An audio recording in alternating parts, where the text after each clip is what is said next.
All right. So my name is Daniel Marks. For those of you who don't know me, I'm the manager of prospect information for the Milwaukee Bucks and also the founder of Scouting and Scavenging. We're an initiative dedicated to encouraging sports professionals to collect unused hotel toiletries for donation to local community organizations and people in need. And we are the ones presenting this webinar tonight. We're joined by arguably the most polarizing player in college basketball of the last decade, Marshall Henderson. 7 years ago, Marshall was an SEC champion at Ole Miss, the leading scorer in the conference, and arguably the biggest villain in the NCAA. Despite all of the accolades, Marshall was probably more known for his on-court demeanor and some of his off-court antics. He did the Gator Chomp to the Florida student section after winning the SEC championship, taunted some Auburn fans after a big win on the road. And when he wasn't on the floor, he was letting everyone know what he was doing with his entertaining Twitter profile, Native Flash 22.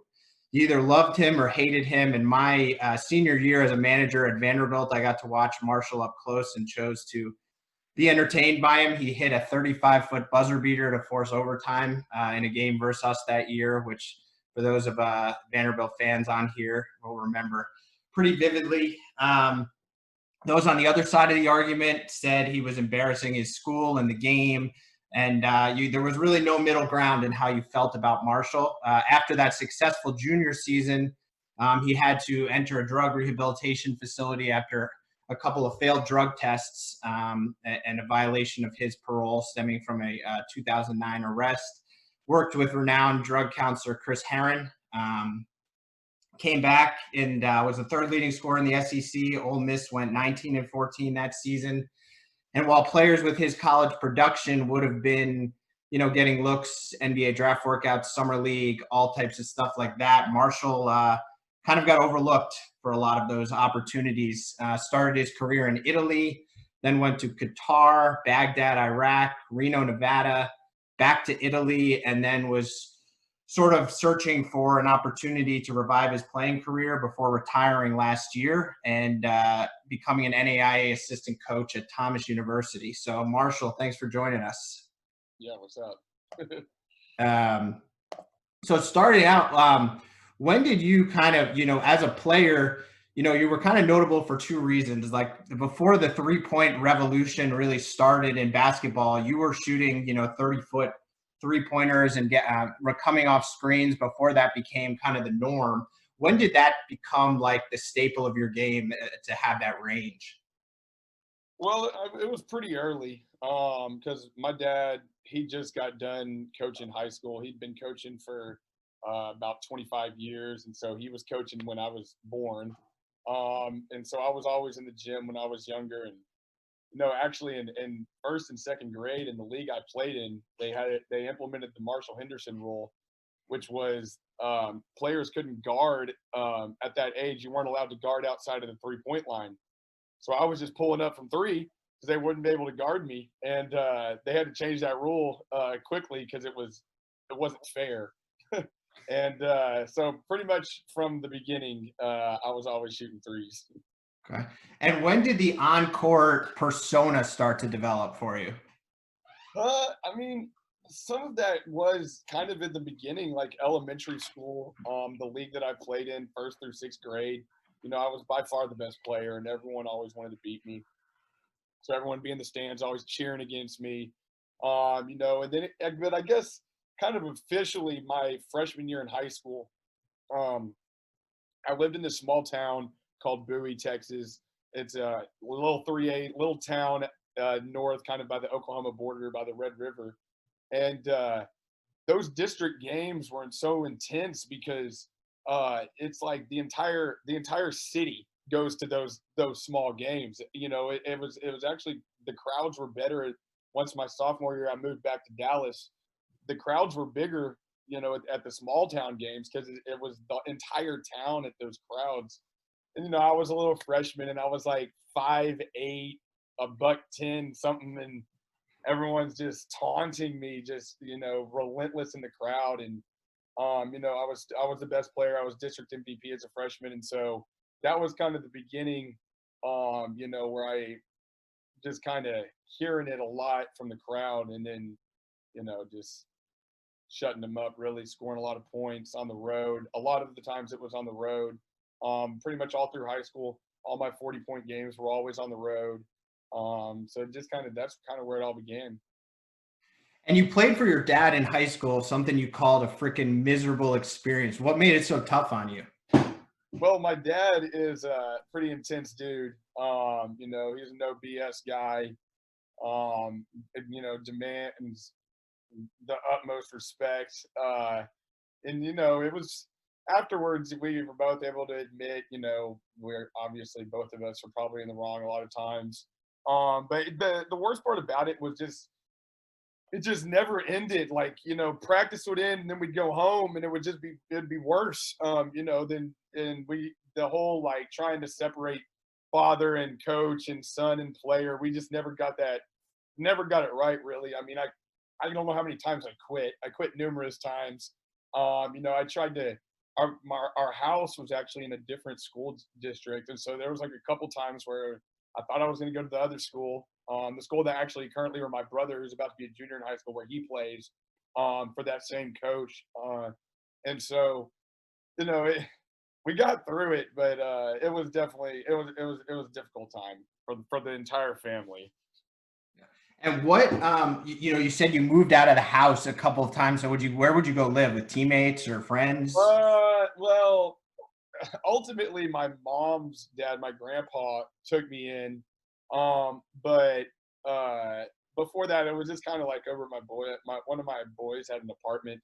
And so I'd go over there and stay there, and that, or maybe with a friend or two. But I ultimately wound up at my grandpa's house for I guess like January or February of my senior year until the very end, which I had to go to. I went to Utah my freshman year in college, and they made me go there the day after I graduated. So whatever day it was that I graduated, the next day I was gone. And what was the effect? Because playing for your dad in high school and being your size and the way you played, Chance Daddy's boy, or you got taunted. Like, what's going through your head when you hear that on the floor? Well, I mean, a lot of times I would just be ready to get the ball, and go score. I mean, I knew that I was just so much better than everyone. But I don't know. It always just felt good to be like kind of the guy. And you go into a place and like everyone's eyes are on you, and then to just be able to perform at an unbelievably high level, and then kind of go against the curve of just kind of playing the game, so to say. And it's because some of the schools, I mean, some of the schools once I moved back to Dallas, they're so close to each other. We play each other at like a Lifetime Fitness and stuff, or you got a girlfriend, from a school where her like friend group is like the football jocks or whatever, that they're in the crowd. So a lot of it too would kind of become a little personal, and so it's just for me. I always liked it whenever it started kind of getting a little crazier, because that would always a lot of times I would kind of take my mental part like to where I wasn't thinking about anything. It just kind of took me to a next level, and so that it was always fun. Now, off the floor, at the end of your senior year, you had an arrest, $800 in forged bills to buy marijuana. Was that something you had done before, used forged money? Was that the first time and you just happened to get caught? Or Whatever it says, is that's all it was. I can say that much. Yeah, I mean, if I would have been older and or had any money and not been a scared little high school kid, I would have fought that for sure. That was a sham. I never even got caught with anything. Someone else got caught with it. I just happened to be the sellout, I guess. But I was like crapping myself when it happened. So, I was pretty scared. Technically that's a federal charge. So, it could have been a lot worse than what it did. Ultimately, I got out of it better than it could have been. but yeah, I mean, just that was, when I wasn't living in my living with my parents and trying to figure out, how to get some extra cash, and just somehow came across it, and I was like, oh, this could be a good way, a little buy and flip, and I guess I got caught. Now, what was your recruitment like out of high school? You committed to Utah for Coach Boylan, and it seems like you guys would be sort of different personalities. So, what Yeah, led to that I commitment? mean, my brother, like I said, he's going to be a junior. So I guess a couple weeks ago was the first time college coaches could call him. So now he's got the big head right now. The recruiting process is so awesome. All these coaches just come in and tell you how great you are and all this stuff. And for me, it was never like never kind of like the guy that was underrated. Like a lot of people have those stories. Like I was always considered one of the best players in Texas. My teammate, his name was Nolan Dennis, and I love the kid. He was the number one player in Texas. He was like a top 20 guard in the country. But I was always upset that he was always ranked higher than me. And, that would be the only one thing. I was like, why is he number one? Why am I not number one? We're the same teammates, but he was having, I think he had committed to Memphis when Calipari was still there, and he wound up going to Baylor. But we had we always had all playing in front of all the college coaches in AAU, and my final five wound up being Gonzaga, Notre Dame, Marquette, Utah, and Stanford. And it was a really tough decision. And it just kind of actually, it's funny that like I called Utah to tell them to quit recruiting me because I was going to go to either Stanford, Notre Dame, or Gonzaga. At the time, Notre Dame was winning the Big East. They had Heron Goody and McElharney was on their teams. And Tyler Hansborough's brother at the time was at Mississippi State. Well, the scholarship offer was me or him. He took it first to transfer. So then Notre Dame was just out of the picture. And Gonzaga, I waited too long, and they just kind of went a different direction. And so I'm sitting here thinking about going to play for Stanford because at the time when I was in high school, they had the Lopez twins. And then Trent Johnson, who was the head coach, he got the head coaching job at LSU. So, I'm thinking, okay, because I was Stanford's number one guy. And I was like, okay, LSU, I'll go to LSU, watch the press conference. And they asked him, what, so your number one guy, Marshall Henderson. And he said, no, you got to get a different type of player for the SEC. So we're going to have to pass on him. So it just kind of, and then Marquette, it was pretty funny. Buzz Williams, he told me that he could not see a white guy succeeding in the Big East, which is funny. If everyone watched TBT, y'all saw Travis Diener hit a three. And I'm sitting there, I'm like, Travis Diener's one of the coldest white boys that was playing in that time. So that just kind of fell into, just went to Utah. It wasn't a bad situation because they had just won the Mountain West. They were the 5 seed in the tournament, had a bad draw that horrible 5-12 matchup. They played Arizona in the first round and lost to Arizona. I know they had like a bunch of seniors that year. They had like 6 or 7 seniors. So, and Boylan had been, he's the coach of the Bulls. I don't know if I'm pretty sure he's still the coach of the Bulls. I don't know kind of what's going on with that, but he had been in the NBA for 13 years before I went there. So, I was happy at first when I decided to go there. And you averaged 27 minutes a game as a freshman and then transfer. For most freshmen, they'd be ecstatic that they were able to put up that type of minutes right away. So what led to that decision, and how'd you go to Texas Tech? Well, it was a combination of things. A lot of freshmen go through it and are just like, whatever, and a lot wind up transferring. And,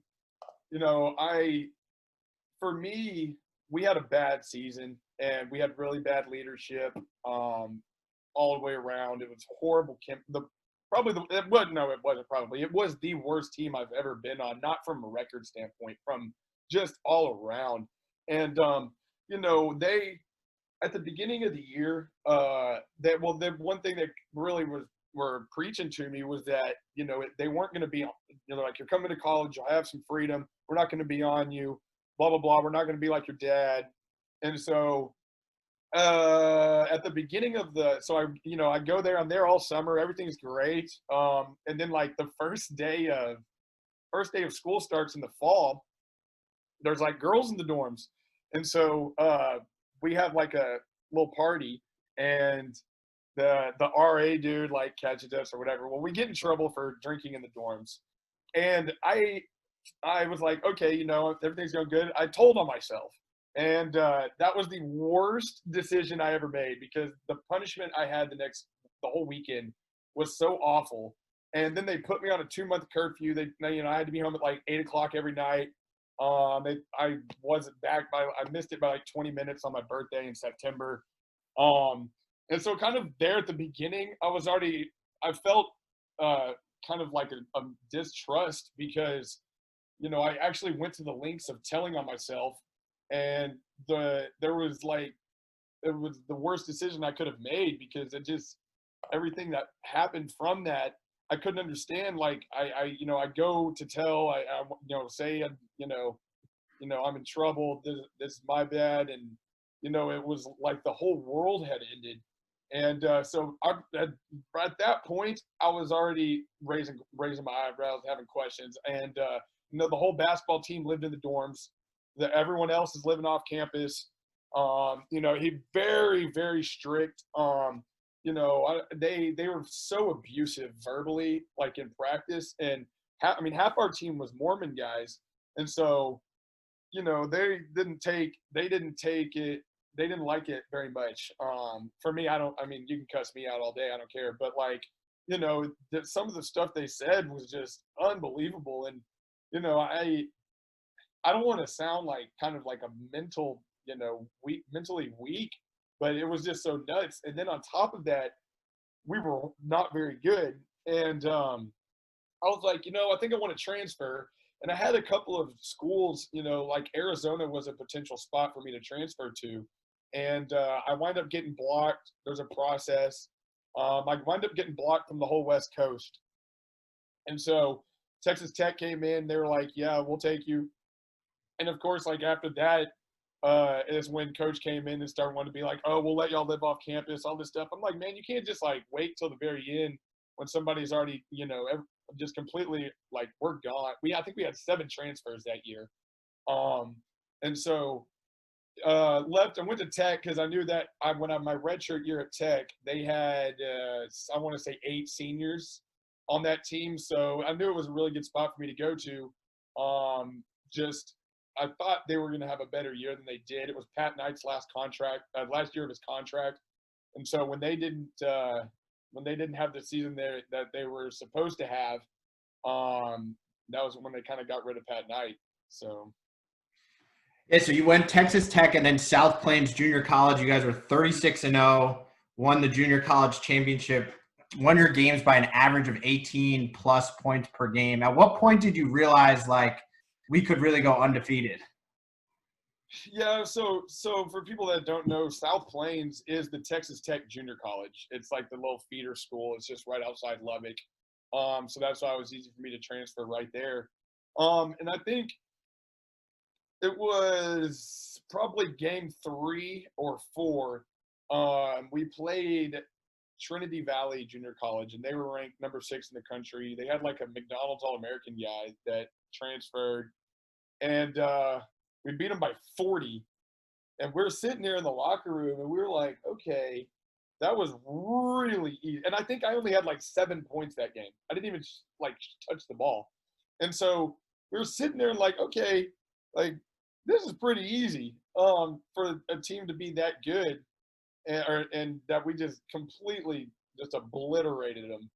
And as we go, we're kind of going through the season, and we're just I think we had 5 games within 10 points. One of which our big guy, Yannick Morera. So we had 3 guys on that team that wound up being in the NBA at some point. Me with the Kings, Yannick made it with the Raptors, and then Stanton Kidd just this year was on the Utah Jazz. And Stanton got screwed because me and Yannick were both All-Americans. So they weren't going to give a third All-American to the same team. So Stanton kind of got left off of that. I got Player of the Year.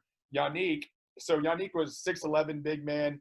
I don't know if y'all remember SMU played UCLA in the NCAA tournament, and UCLA shot a game-winning three, and Yannick goaltended it, which I don't know if that was a goaltend or not. But so Yannick, one of the games against one of the lower teams in the conference, kind of gets into it with a big man, and we had the ref that thinks he's the star of the game, and throws out Yannick. And so Yannick didn't get to play the next game, which we're playing at New Mexico Junior College, and New Mexico is always really tough.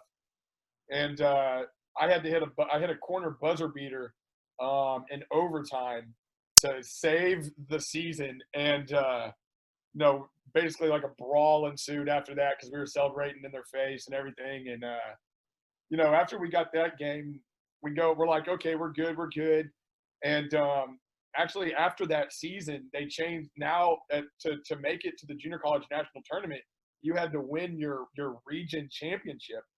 So we're undefeated. We're in the regional tournament, and we win the first two games. We're playing Howard Junior College in the championship. Howard had almost beat us both times before. And, then after that year, they changed the rule and started getting at-large bids because Howard was probably the second best team in the country. I think they only had 5 losses on the year, and 3 of them were to us. So we're in the championship, and they hit a half-court buzzer beater, and they're up 3 at halftime. So every game with them was a dogfight. We wound up winning that championship game, and we get to the national tournament, and the first team we're playing is East Mississippi. They had this kid named Colin Borchard who he wound up going to Mississippi State while I was at Ole Miss, and they were beating us. I think we were down 8 with about 6 minutes to go. For some reason, we got the 8 a.m. or 10 a.m. game. I don't know how you give the number 1 team, that early of a game, but it took us a minute to wake up. We ultimately we got it done. The second game was a kind of a close one like that, and then after when we won the semifinals and we got to the championship, we knew we weren't going to lose the championship. We were like, there's no way you're going to make it all the way undefeated and not win the championship, in which we wound up doing. And so, it was great. I mean, it's always good to never lose, especially now that I'm coaching. It's kind of like a cocky thing I can say to my players, like, no one can ever convince me that you can't go undefeated in a season because we did it. So when people will be like, you got to expect to lose, I think that's bull because it can be done. So, just knowing that it's been done really helps believing that can happen again. Now, after that season, you failed a drug test and had to go to jail for 25 days, I believe, before you enrolled at Ole Miss. Like, was it like you had the high of winning a national championship undefeated and then you're in jail? Is it like, man, how did I get here, or what's going through your mind? The funny thing about that is that's like wrong because it was actually like 56 days. But what no one knows is that when the drug test happened, that was in February. It was before the season even ended. It was before even like the regional tournament started. And so they let me finish the national championship, and then after the national championship, I had to check myself in every weekend until school ended. And then when school ended, I had to check myself in the next day, and then I was in there for a month before I then went to Oxford. And was your scholarship to Ole Miss ever in jeopardy? Nope, not at all. They were. I don't want to say they were cool with it, but the timing worked out. As I kind of learned the judicial system, they don't ever want to take people out of work. They don't want to take people out of school. So luckily, I kind of had that stuff going for me going in. And I mean, my probation was 5 years long, and that was the first time I had messed up on it. And it was like 2 or 3 years in. So the lady that I just have the super hardcore judge from Fort Worth, and she's a very intimidating lady. I'll say that. But it was never in jeopardy. I mean, it kind of happened, and they were just like, well, it works out perfectly. So you just come here in July, and we'll just kind of go forward from there. Now, when you went to Ole Miss, you were going to a team that had a lot of seniors: Murphy Holloway, Reginald Buckner, Jarvis Summers, a sophomore guard who was really highly touted. How did you build, like, for a lot of guys, you coming in and being the leading scorer, taking shots, getting a lot of attention, it would have rubbed guys the wrong way, but you guys seem to have a really great chemistry. How did that develop? Yeah, I mean, it was. I think it kind of was from practices early on. We had really competitive practices. A lot of trash talking, fights sometimes. So I think the respect was always there from the beginning. Just from a competitive standpoint, and then it helped when I was able to kind of get us over the edge. The year before, they were close to the tournament, but they were last in the SEC in free throw percentage and 3-point makes and 3-point percentage. And so once there was a couple of big games, that Vanderbilt game, and then Tennessee, a couple of the Tennessee games, to where it was kind of like, okay, this guy can help us get over the top. And then kind of it was be funny some way. I did shoot a lot. I'm not saying I didn't, but what people got confused was sometimes was me shooting was bad for our offense, when in reality that was the plan, because Murphy Holloway and Reggie Buckner were so massive. It was almost easier for us to shoot it and then manhandle their guy to get the rebound than to throw it to them on the block for them to score. That was definitely a game plan, especially too with once I really got going and the big men were coming off of Murphy and Reggie. They were getting late. They were having the inside edge to go for rebounds, and so I think we led the conference in offensive rebounds. And so that's why it never bothered us when people would start talking about Marshall shooting a lot of shots and stuff like that, because that was a part of the plan.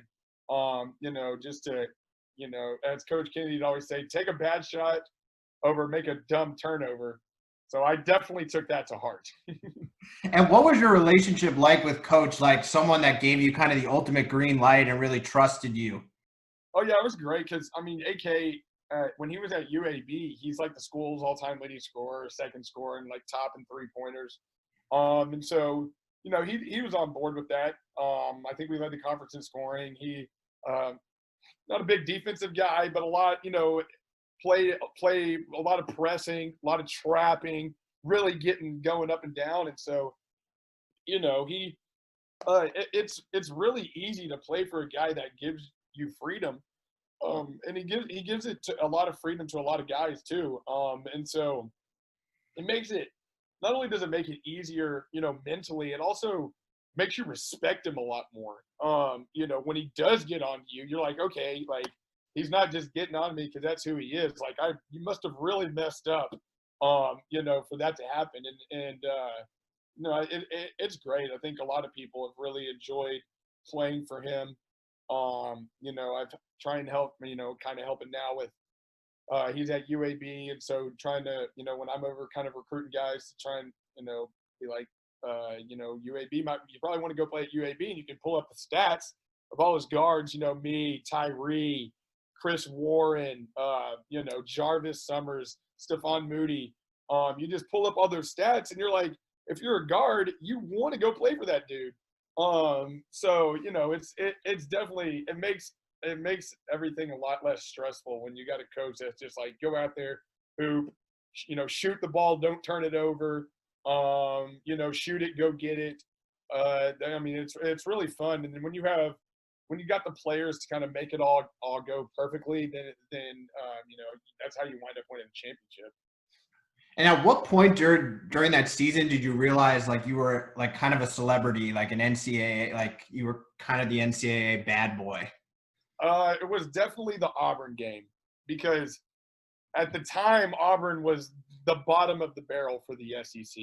They hadn't won anything, and when we go to play at Auburn, and it was just packed to the brim at the right at the beginning, before the team even gets on the court, the stadium's packed. And so we're sitting here like Ole Miss and Auburn of all the teams in the SEC. For this to be a sellout an hour and a half before tip off, that was when we were kind of like, okay, and they were getting on me. They all had this picture that I don't know, because I think the game before that we played Tennessee, and I had a really good second half, and we won, and I definitely went out that night, and it was a very fun night. Well, I may have done taken some photos I probably shouldn't have taken, and they all had the picture. So I come out, and the entire student section like holds up the picture, and that was kind of when I first realized. I was like, oh, we got the target on our back now, and that's kind of why that whole thing transpired. And so, when we got that win, then, the next game we're playing on Super Tuesday with Kentucky coming to the house. And, that was kind of when we realized that we were there, and everyone was gunning for us.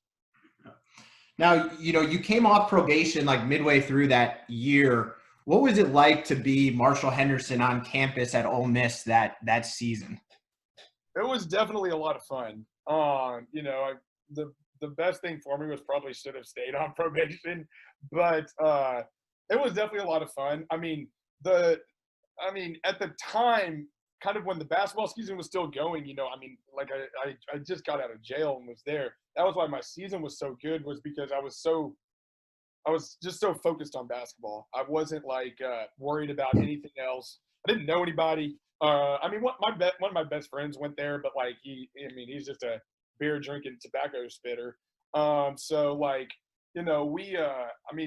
just focused on basketball, and I got off probation, which was like a year early than I was supposed to, because I got all my community service done, got my bills paid, which I think that's really all they care about. But I was just really focused on basketball, and it showed on the court from that. And then it was a really good time to be on campus too, because the basketball team was winning. The football team had just signed a top 5 recruiting class, coming off a pretty good season. Hugh Freeze had the excitement up. The baseball team is always good. And so all of the main sports were winning, and it was just a really good time, fun time to be on campus there. And for a school like Ole Miss, I don't know how many times where it's really come all together like that. Football and basketball. Basketball's pretty much always been horrible. Football every now and then. Baseball's always been good, but obviously that's baseball. That just kind of that generates excitement in Oxford, but not as much on a national level. But it was a really good time to be on campus. It was a lot of fun. The athletes are hanging out together, and then so from the different sports, and I think that's rare. A lot of places where you have big time camaraderie. You can bring a recruit into town. You're at dinner, and the football players are having me come over to help them recruit with the football guys, or we'll have a couple of the football guys come over with the basketball guys, stuff like that. So it was a really good time to be in Oxford. Now, you guys won the SEC championship that year. You beat Florida. You guys were kind of sort of on the bubble before that, despite all of the success. And, you guys didn't have anybody on the first team, all SEC. Did you guys feel like that really validated the season you were having? Yeah, definitely. Obviously, the reason we were in that situation was our non-conference was so easy. And of course, the two, Middle Tennessee we lost, and we lost to Indiana State. Those were the two kind of okay teams that we played. Unfortunately, when we lost to Indiana State, that was in Hawaii, and we wound up playing like San Francisco and Hawaii after that, as compared to we would have played San Diego State in the second round, and then we would have played either Arizona or Miami, and Miami won the ACC that year. So that loss to Indiana State really hurt us, because we were thinking we were going to play these teams, those resume building games in that tournament. And so, just kind of once we started started out 6-0, and kind of got some attention. And then, of course, we lost to the three worst teams: A&M, Mississippi State, and South Carolina. We lost all three of them on the road, which is unfortunate because if we would have just won those games, we would have won the SEC outright beforehand, and we would only had like 5 losses on the season. We instead of being the 12 seed, probably would have been like the 5 seed. But it just when we lost to Mississippi State, everyone jumped off the bandwagon. Everyone's talking about fire AK. No one even showed up to our last home game, which was the senior night, which that was a fuel for us. Kind of the thing. I mean, we were appreciative of the people that were there, but we had just broken the sellout streak leading up to that, and then there was only like 2,000, 3,000 fans at that game, and then for Nick and Murphy and Reggie, especially Murphy and Reggie, that were two of the best players ever in the history of Ole Miss. Just kind of be like, nah, we're not gonna go. That was kind of deflating a little bit, but it's just kind of brought us back into the locker room. Like, hey, it's us. Got it together. AK gave us a great speech. He told us that the seniors are going to be gone, the underclassmen are going to be gone, and he's going to be on the beach. And so we got to figure it out ourselves. And we played baseball after the Mississippi State game, played wiffle ball in the practice facility, and kind of got that team, kind of made it fun again instead of kind of with the pressure. And we got on a nice little run there and were able to beat Missouri in that first game. We were like, okay, we knew Vanderbilt had beat Kentucky, which as much as you always want to say you want to play Kentucky, you really rather play Vanderbilt. And so, especially, we didn't want to play Kentucky. I know they didn't have Nerlens. The reason we lost is because Nerlens set the Kentucky record. He had like 13 blocks against us. It was some of the most unbelievable stuff I've ever seen on a basketball court. Murphy and Reggie are going in for dunks like above the square. Nerlens is just packing them. I'm standing there forgetting I'm even playing basketball. I'm just like, my jaw's on the floor. I'm like I forget that I'm like playing with these dudes. I'm like running back on defense. Like, holy crap, what did I just witness? And so we're able to get on that nice run. And then we wound up winning the championship, which we knew we could. We also had that extra motivation too. Me and Murphy were second team, which I wasn't as upset for myself as I was for Murphy because they put Johnny O'Bryant on first team, and I was like, Johnny O'Bryant, Murphy's stats were better and we were better. LSU was like 8-8 or something in the SEC, and so nothing against Johnny. It's just like I felt Murphy really got screwed on that deal, and so you put two of the best players in the SEC on a manhunt. To kind of show everyone, yeah, you really messed up on that. And, it's a team game. You want the championship over the first team any day, any season. So, that championship was unbelievable. And then, to be able to go into Selection Sunday or, to go to the show and know you're in, because we would have definitely been on that hot seat waiting for the last flip of the teams. So, going into that, it was just like this unbelievable weight off the shoulders, and so then we were greeted by everyone when we got back from Nashville, and a lot of people in the stadium, in the Tad Pad for the selection show, and it was a lot of fun. Now, during that year, I mean, you mentioned like at Tennessee, you went out after the game and there were some photos, and then Auburn put it up, and I remember seeing you out at the SEC tournament one night, and I'm like, man, he's got a game tomorrow. And like, because you were playing at such a high level, did you think like, oh, I can manage to do both? Yeah, I guess. I never really thought about it. Just tried not to the night before the game. That was a rare occurrence, if ever. But I don't know. If you saw me out before in Nashville, you probably saw me at a restaurant eating dinner. But no, I didn't think anything about it. When you're 20, what was I, 21, 22, that don't affect you. Now, after the season, you failed a couple of drug tests and had to go to the ranch facility in Nashville. What was that experience like? Because obviously there's people struggling with things, but I'm sure people there that had much worse addictions than you did.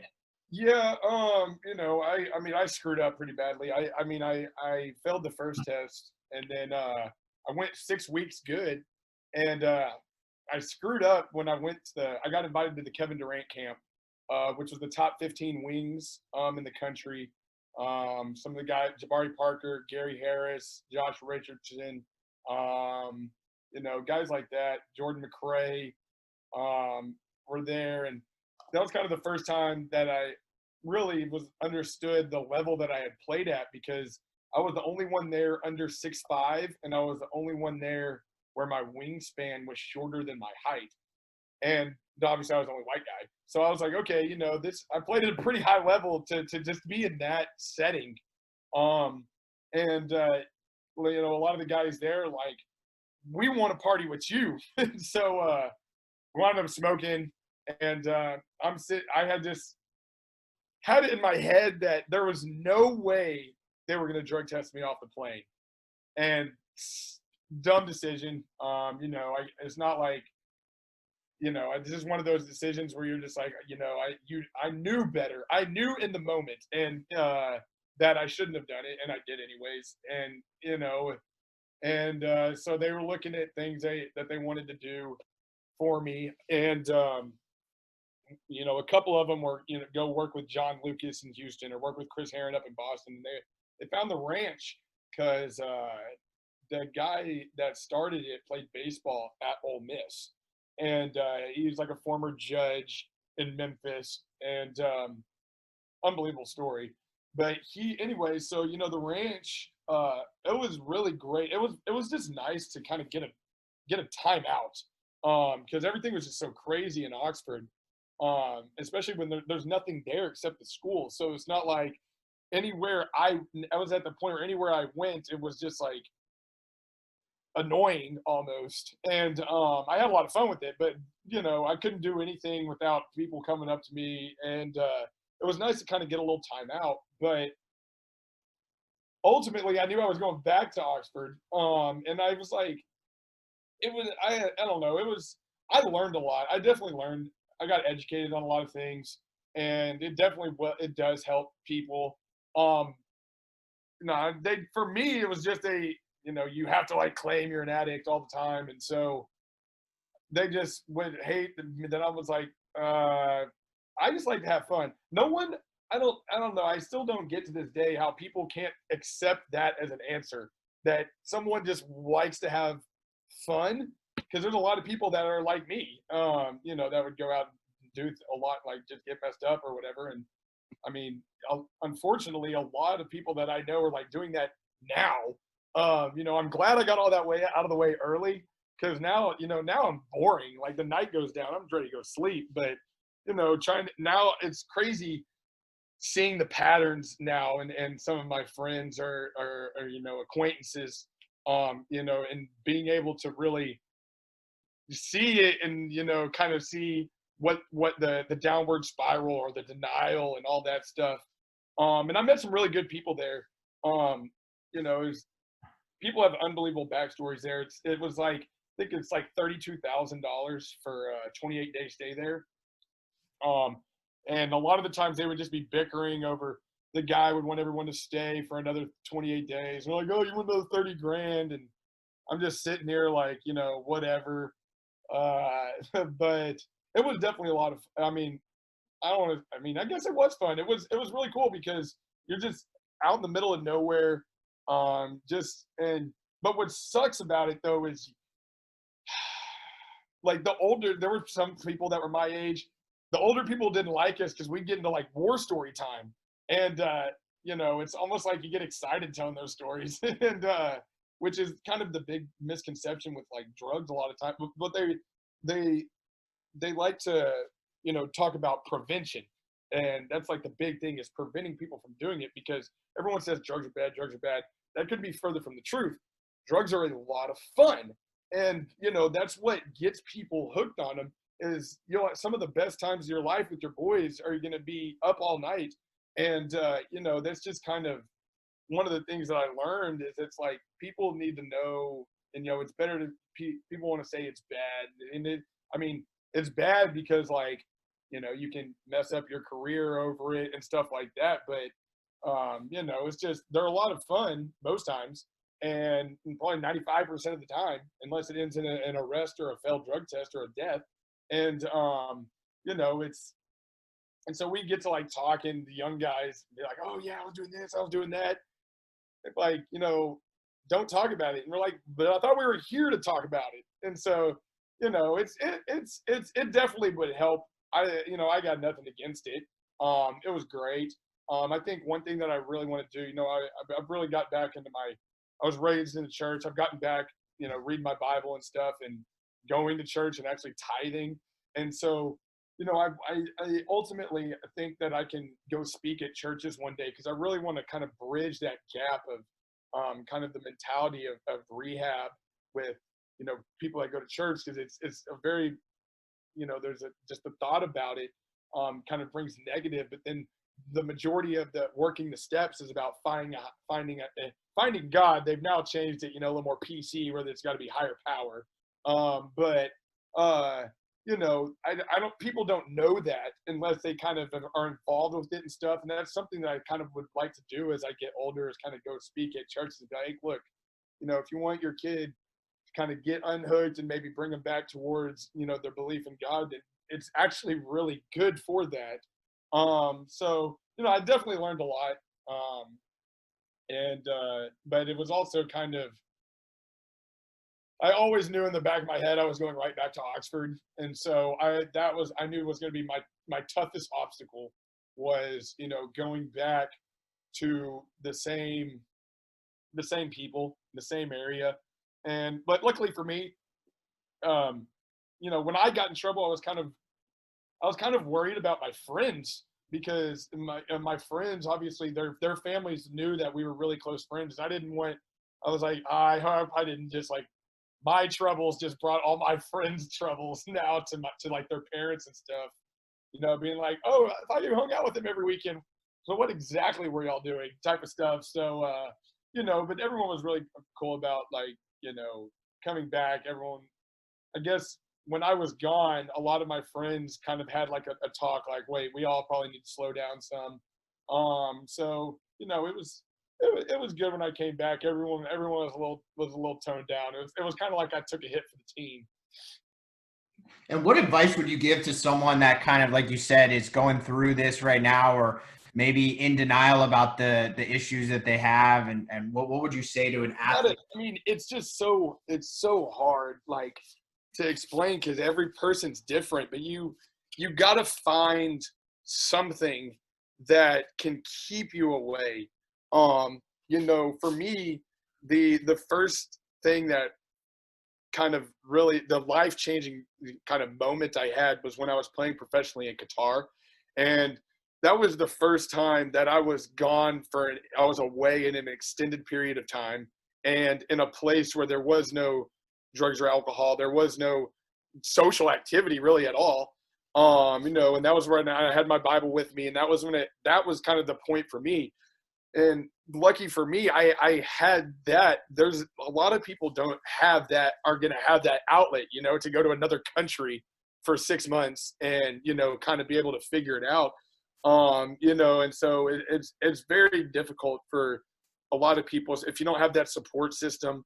And you just kind of see people just fall over and over and over and over again. And it's unfortunate, and it's tough. It's just, I mean, this why they try and figure out with the higher power. It's just something you can go to every day, every moment. And there's just not many things out there that can provide you from, you get that thought in your head, that trigger, and to get you away from thinking that. Because I mean, shoot, I know like still today, it's Saturday, college football's on, everyone, but we're going to one of the boys' house. We're grilling out and we're slamming beers. And, that's like something that happens. And for some people that doesn't need to happen. And, it's just, it's really hard, to try and figure out, for people, especially if one of the things is trying not to be preachy, like you got to do this, you got to do that. All you can really say is what's happened from your own experience. And so,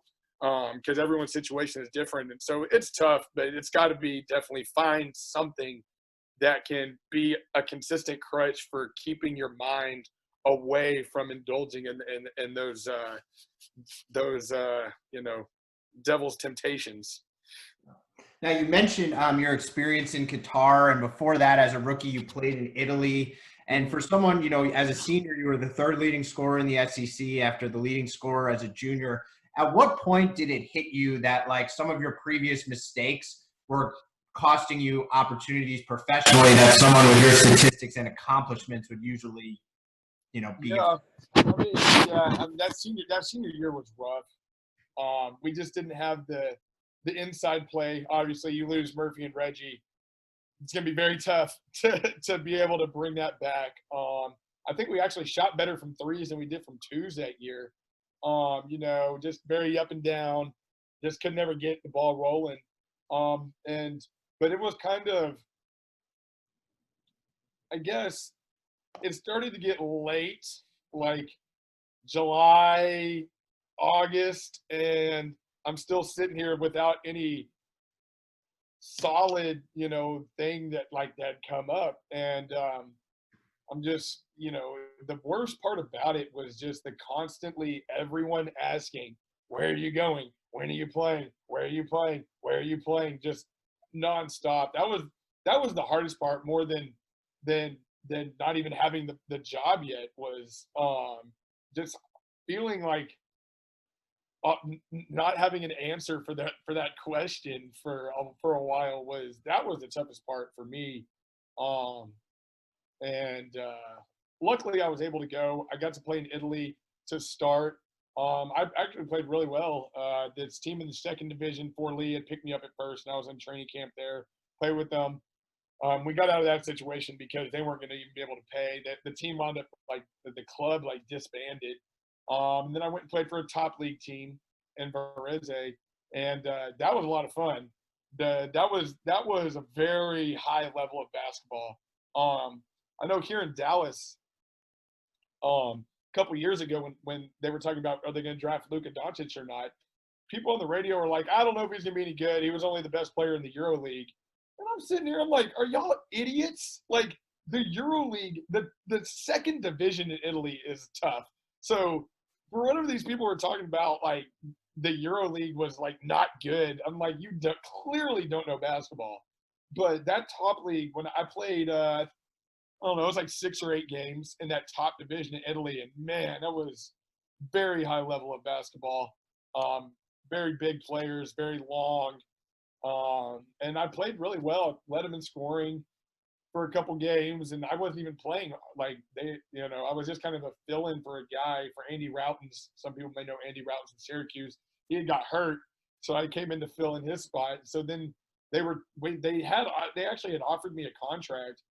It was going to be like $2,000 a month that first year, and then the next year was going to be like $160,000 or something. And luckily, I didn't take it because I didn't know at the time that European or basketball, they can just cut you whenever basically and let you go. And so, luckily, I played well in Qatar. The Qatar coaches were Greek, and I don't know, they'd seen me play somewhere, and they were able to come in. I was pretty upset too, not being paid when I was in Italy in the first kind of month or two that I was there. You're like,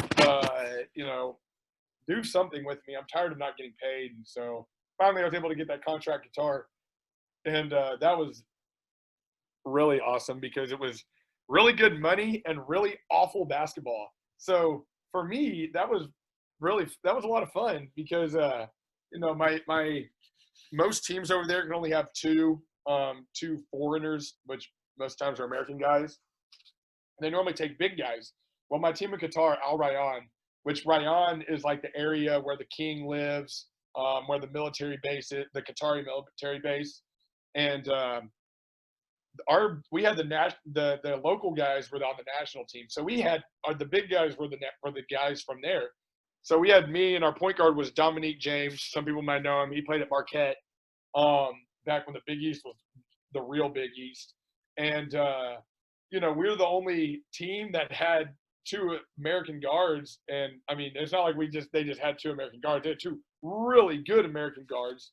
And that's where we ultimately won. We went to Morocco when we won the Arab Cup, where I got the MVP. And they take all the best teams from each Arab country, all of North Africa and the Middle East, have a little World Cup style, couple pools, and then bracket play.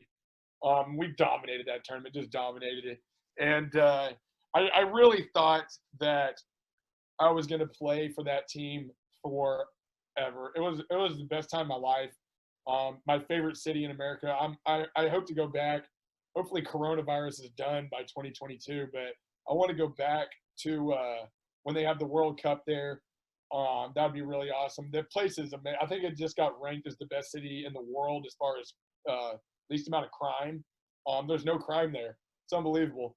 I was initially I was a little intimidated because it's the Middle East. I'm an American. You read the news and you kind of just come up with something in your head. And then it turns out being my favorite place in the world. It was really great. Well, we lost a game. And I guess they didn't see me fit to help them win a championship, is what they told me. They said, we want an older guy who can help us win a championship. And I was like, I didn't understand it because we'd already won a championship and they paid us a lot of money for that championship. And so come to find out, that's how they do it there. If you lose a game, they cut you. And when I went back there a couple years later, they said I was like the 15th or 20th American that year. And so, they don't really understand chemistry and stuff like that. So, unfortunately, it didn't last very long. But it was really great. I really loved it there. I still got my boys are still there, my teammates. Really, really awesome city. They got American food restaurants like Chili's and KFC. They're so much better than here. The food is so much better, and it's kind of like America.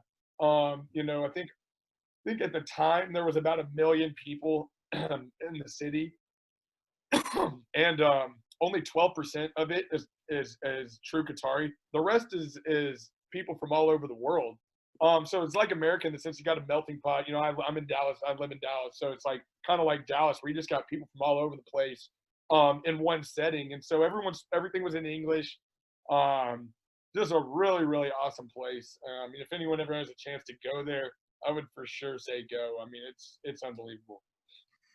Now, your next stop was Baghdad, Iraq. A place that the U.S. State Department has said, don't travel there. For a number of years since the war there started. What made you feel comfortable signing a contract there, and then what was it like living there?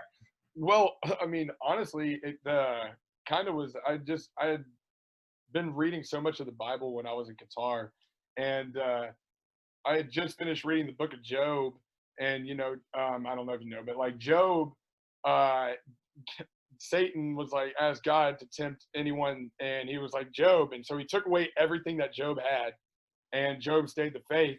And it was like right when I finished the book is when the Qatar team let me go, and it was weird. I was like, okay, all right, don't freak out, everything's gonna work out.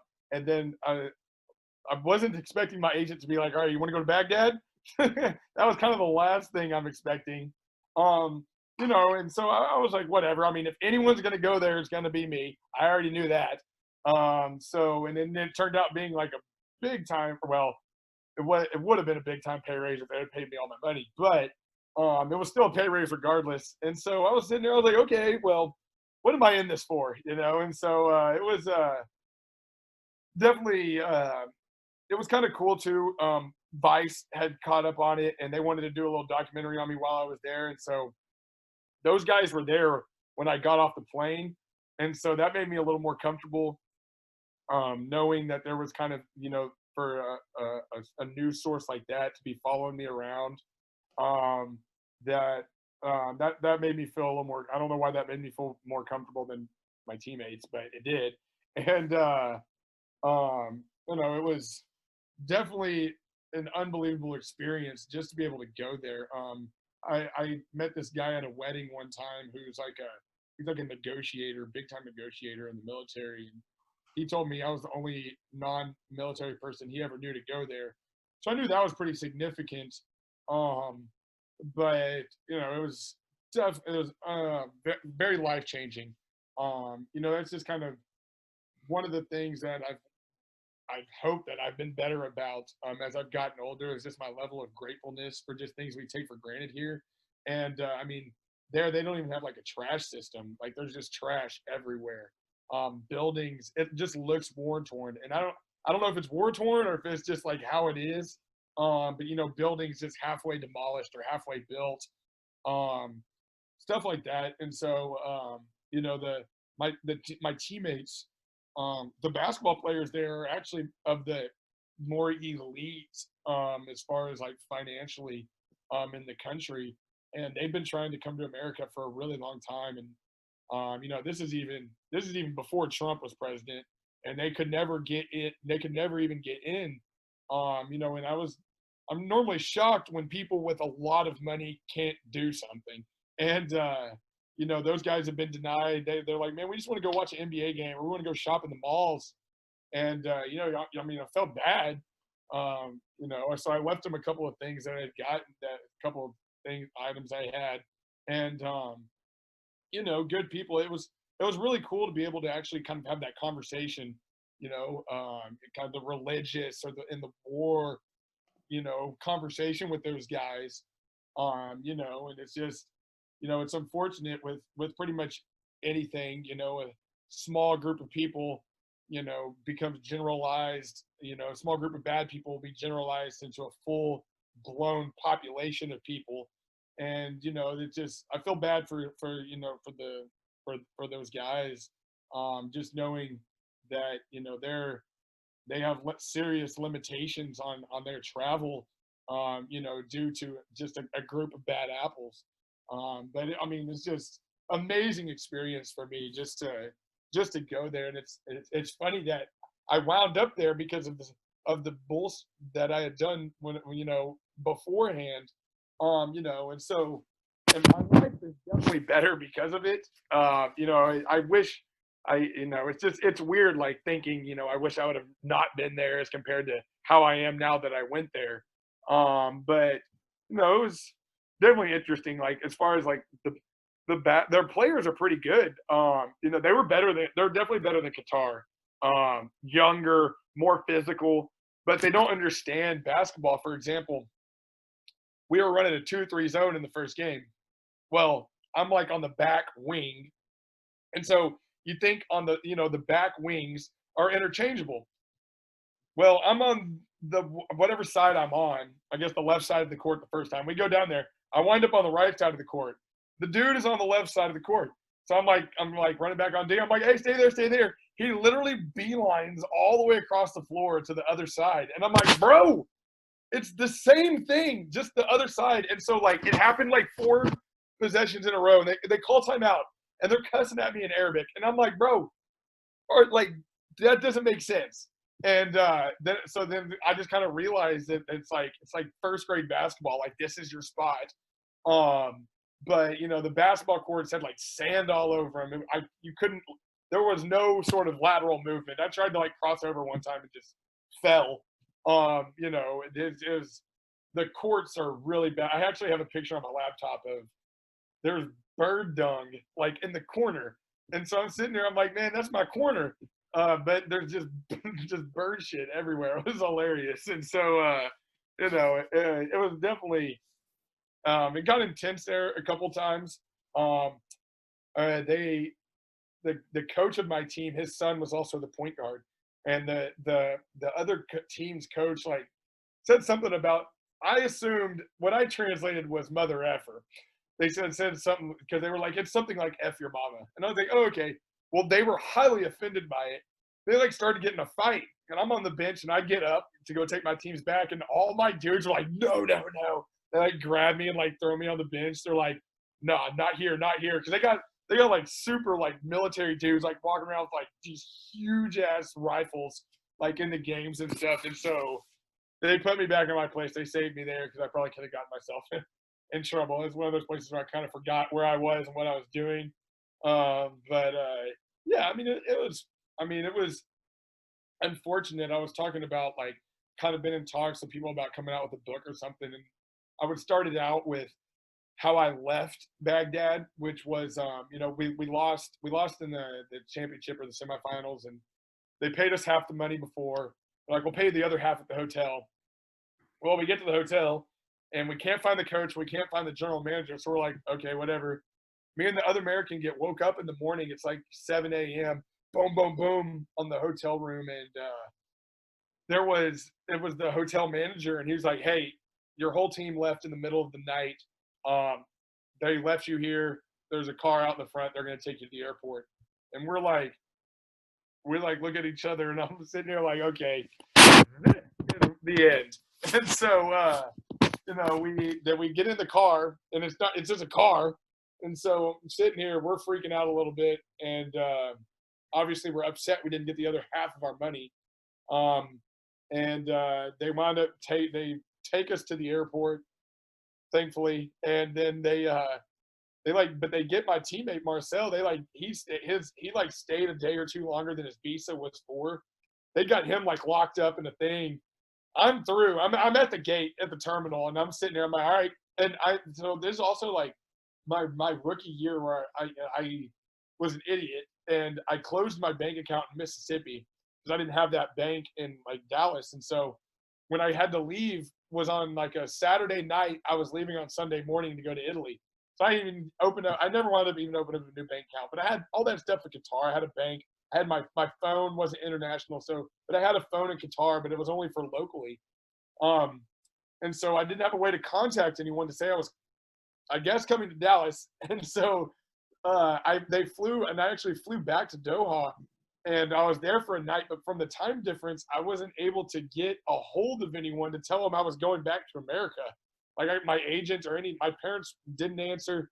And so I was able to like once I got to Dallas, my family was actually it's like spring break, and my family's on vacation. So I got to my house and no one's there. Wound up over my grandpa's house. He's like, "What the heck are you doing here?" And I'm like, "Oh, I'm back in America, I guess." And so it was actually excellently timed because I grabbed a couple of my homies, and we rolled up to Nashville for the SEC tournament, and we had a blast. I had a pretty fun weekend that weekend to be, celebrating life. And so it was, but yeah, I mean, overall, it was just to have the experience is pretty amazing. Yeah. Now, last question, Ned, the following year you went to camp with Sacramento, got cut. You played 4 games for their G League team, went back to Italy. And then after that, it was kind of like you went to some G League workouts, some tryouts, there was interest overseas, but you never really found a landing spot. Like, at what point did you realize, like, okay, the reputation that I had, and I'm not going to be able to kind of prove to people that I've changed in these experiences. I'm not going to be able to get a job playing basketball, even though I know that I can play at a high level. Yeah, I mean, it never really even I never really thought about it like the past being the problem, because I had already produced professionally. And so I wasn't worried about that. And even at with the G League stuff, it's unfortunate.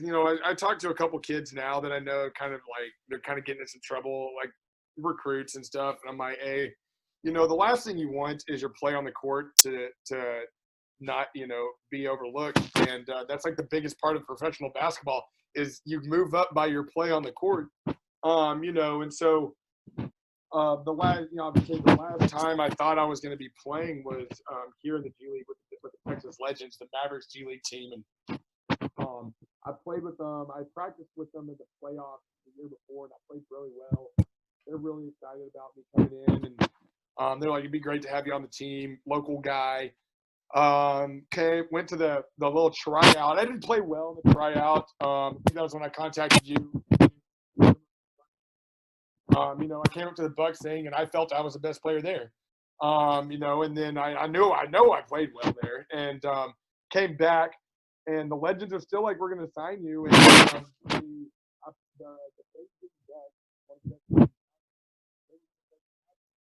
You're kind of cutting out, Marshall. Can you hear me now? Yeah, much better. Okay, so the Beijing Ducks were in town to play the Dallas Mavericks in the first preseason game. Well, we played them twice. I'm playing with the Legends, and we played them in 2 warm-up games, and I played really well those games, like to the point that I'm calling everyone. I'm like, they're for sure going to sign me because I knew that I played that well. And 3 days before training camp, they said not only are they not going to sign me, they're not even going to put my name in the draft, which in the G League, a team has to put your name in the draft for you to get drafted. And, you know, I just felt so disrespected by that, lied to, just to me, unprofessional. How are you going to just tell someone that? And the G League doesn't even start till October. So that pretty much is already halfway through the first part of, you know, the overseas ball. I was very upset about that. I mean, even if they weren't going to sign me, at least put my name in the draft. You know, and I know you guys said that y'all's pick was so late, y'all weren't going to put me in the draft. And so with a couple other things that had happened professionally, I was just so turned off by how unprofessional professional basketball is. And they say act like they're to the player, they're like, act like a professional. It's total bull. And so, you know, that I was like, you know what, I'm done. I'm not trying to go. There was some things I could have done, but they would have been low level, low money. I was like, you know, I don't really want to do that again. You know, and to be perfectly honest, I was kind of over practicing so much.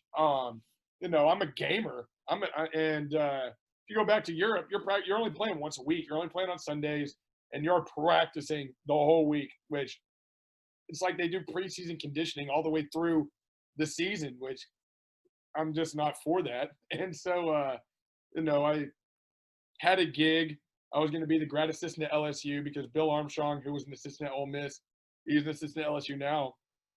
And then, what do you know? They get in trouble with the FBI, and they lose the GA spot, which was my spot.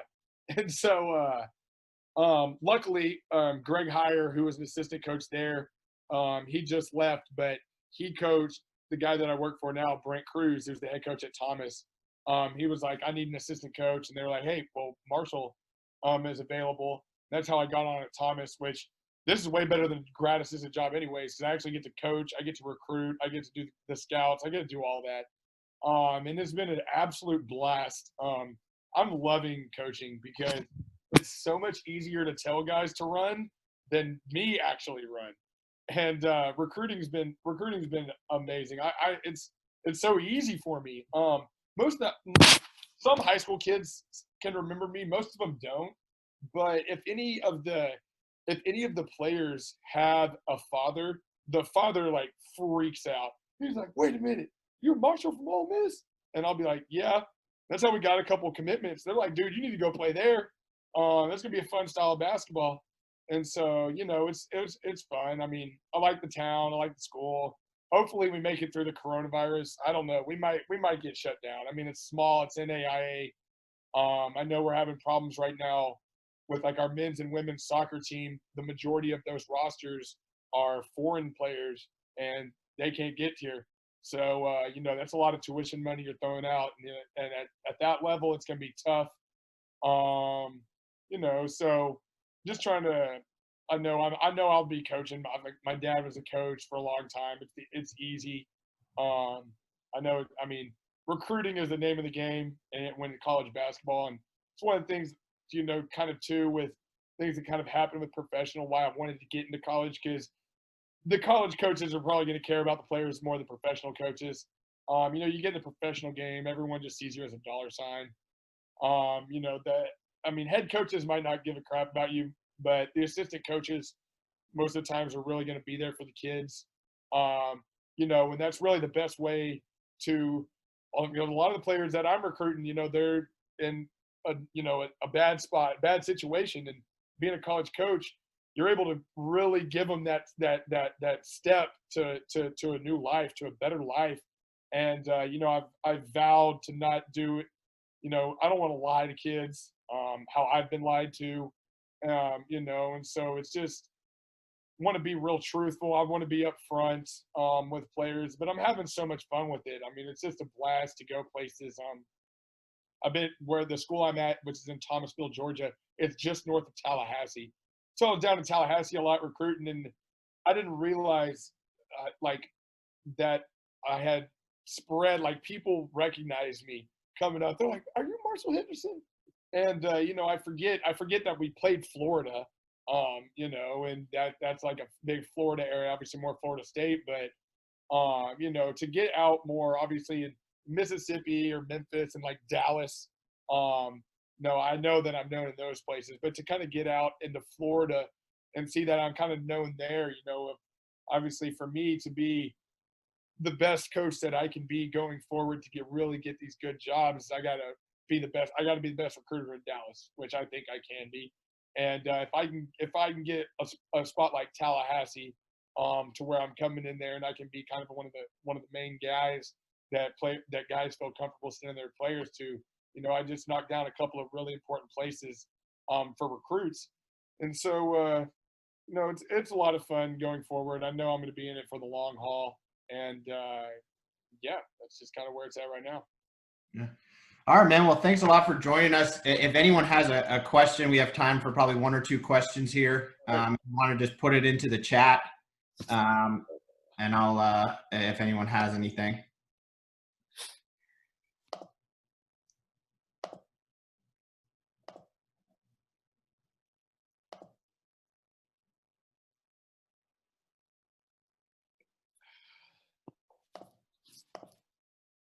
I know we had a question from Dan Lively. He just said, are there any important lessons from your career that you try to impart to the players you're coaching or recruiting?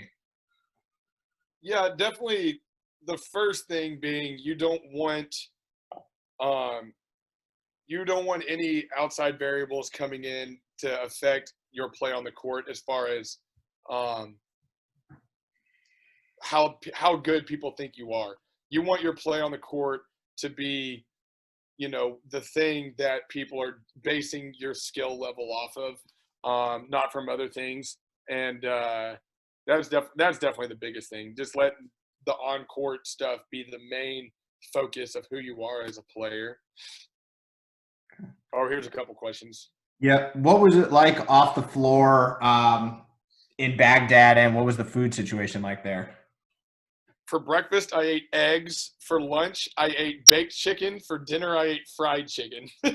Every time. It was like a off-brand KFC, but they'd bring us a whole bucket. And it was actually really good. I don't have a problem with chicken, so it was good. Off the court, it was just kind of be in the hotel.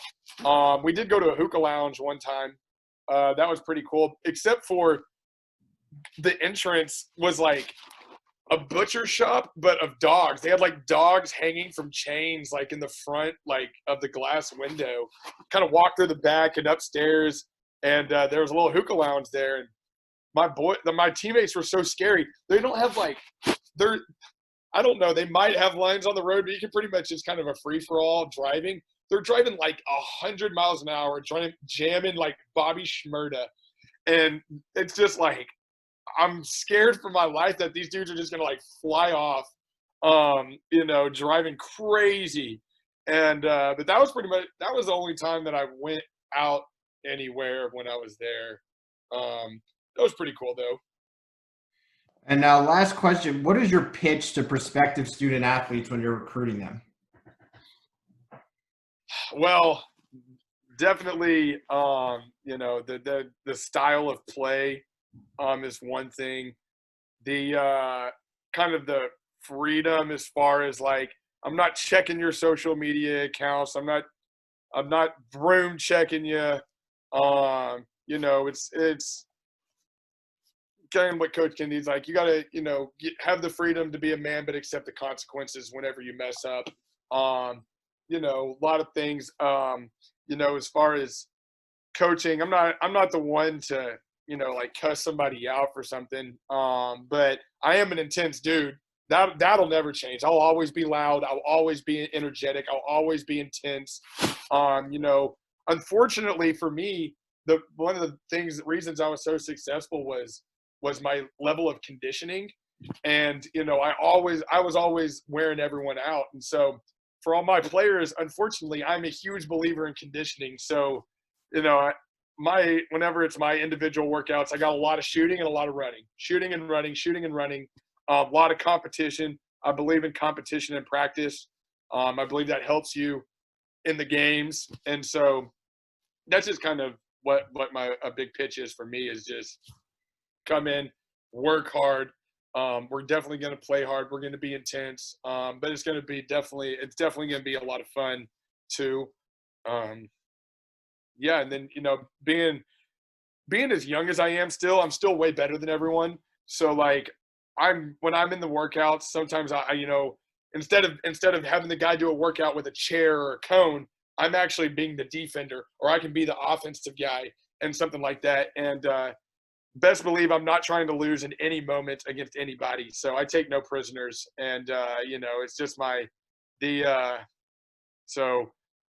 able to explain to the guys, hey, I played pro, I got this. Luckily, because a lot of coaches, older coaches that play like that, they don't have YouTube to back that up. I got YouTube to back up my stuff. So I'm like, here I am. This is when I played. This is how we're going to play. This is why I want you.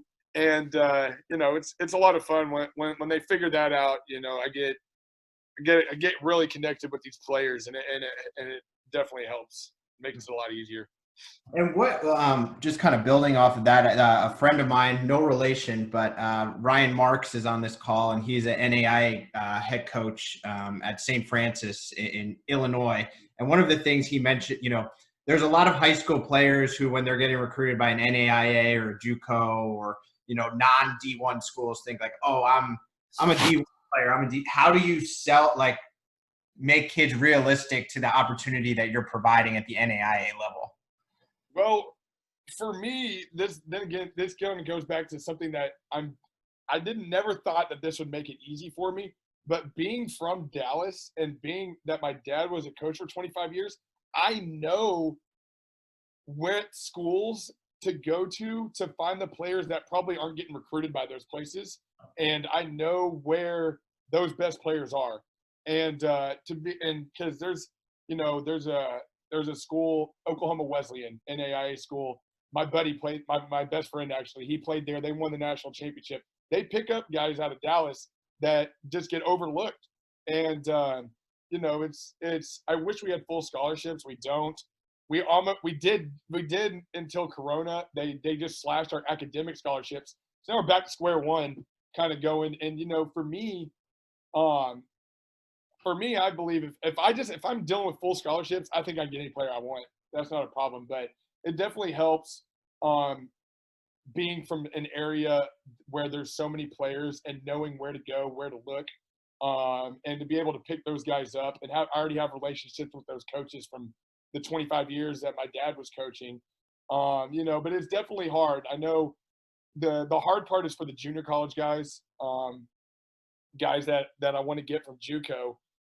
I'm like, okay, well, and the rest of my conference is in Florida. They're in like Palm Beach and Miami, and it's just like, okay, we're in Georgia. So pretty much we're the last place anyone wants to go to. But it's definitely tough with the junior college guys. The guys, are the better players. You want to get a guy that's averaging 17 or 18 a game or 7 rebounds and stuff. And, those guys, you just kind of got to wait until about now for reality to really hit them. But yeah, I think I haven't really. It's tough. I mean, it's tough. The only thing that I think that gets me over the top with that is that I've played at a very high level, and I have had an agent, and I've played professionally, and I'm able to turn them in to the next level professionally. That's pretty much kind of my go-to right now.